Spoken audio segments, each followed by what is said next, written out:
Бүгін көпшілік жай ғана шайына қосып жүретін, бірақ шипасы зор бір дәмдеуіш туралы айтамыз. Ол қалампыр. Кішкентай ғана осы бүршік табиғи шипаның нағыз қоры. Күніне бір түйірін шайнап жеудің өзі ағзаға оң әсерін береді. Қалампырдың құрамындағы негізгі зат эвгенол. Бұл зат ауыздағы және тамақтағы зиянды бактерияларды тежейді, вирустар мен грибоктарға қарсы күшті әсер етеді, тіпті паразиттерге де ықпалын тигізеді. Таңертең 1-2 түйірді жайлап шайнасаңыз, ауыз қуысы күні бойы таза, жағымды болып тұрады. Қалампыр жай дәмдеуіш емес, шын мәнінде өте күшті табиғи антисептик. Қызыл иікте жиналған бактериялар тек тісті ғана емес, жүректі де зақымдауы мүмкін. Қалампыр сол қауіпті микробтарды тежеп, жүрек қан тамыр жүйесіне жеңіл қорғаныс береді. Антиоксиданттар мөлшерін салыстыратын болсақ, мысалы, апельсинде шамамен 700-800 балл. Көкжидекте 2000-2,5 мың балл. Ал қалампырда 11 миллион антиоксиданттық балл бар. Осындай жоғары көрсеткіш жасушаларды тозудан қорғайды, қартаюды баяулатады және иммунитетті күшейтуге көмектеседі. Қарапайым тілмен айтқанда ағзаны тазартып, энергия береді. Қалампыр буындардағы ауырсынуды, артритті, ісінуді және ішкі жасырын қабынуларды азайтуға көмектеседі. Зерттеулерде оның әсері кейбір ауырсынуды басатын дәрілерге ұқсас екені байқалған, бірақ жанама әсерсіз әрі табиғи. Ас қорыту мен бауырға пайдасы.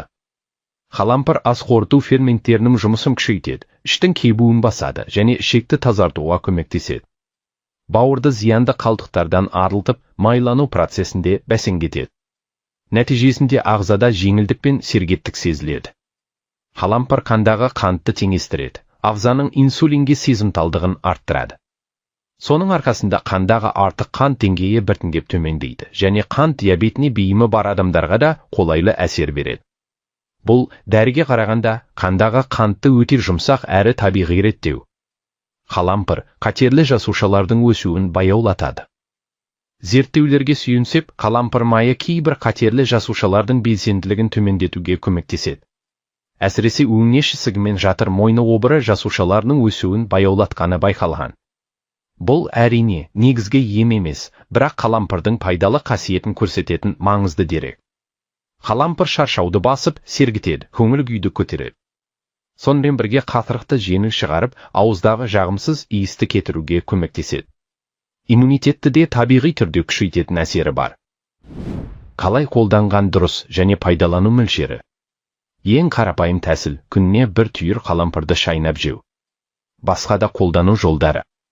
Ұнтақ күйінде балмен, жылы сумен немесе шаймен бірге қабылдау. Буын ауырса, қалампыр майын ауырған жерге жағу.